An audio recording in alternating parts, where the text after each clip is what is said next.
חיילי ישראל, המרכיב החשוב ביותר בכוח היהודי זה הרוח. הרוח של אהבת ישראל, של אהבת הארץ שלנו.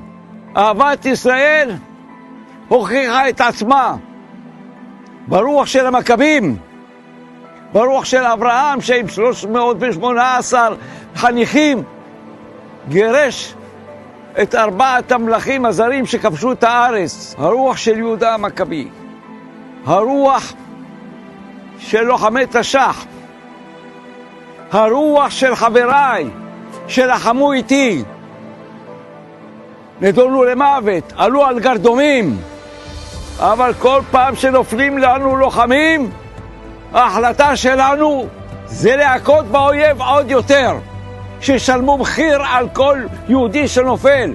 עם ישראל יש לו תפקיד להביא אור לאנושות, והם יש להם תפקיד להחשיך את האנושות.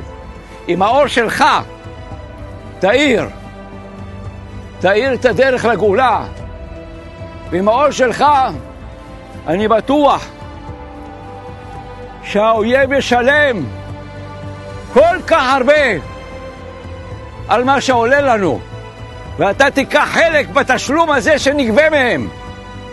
יש לך את הכוח, עם הרוח יש לך גם את הכוח. בעזרת השם עלה והצליח.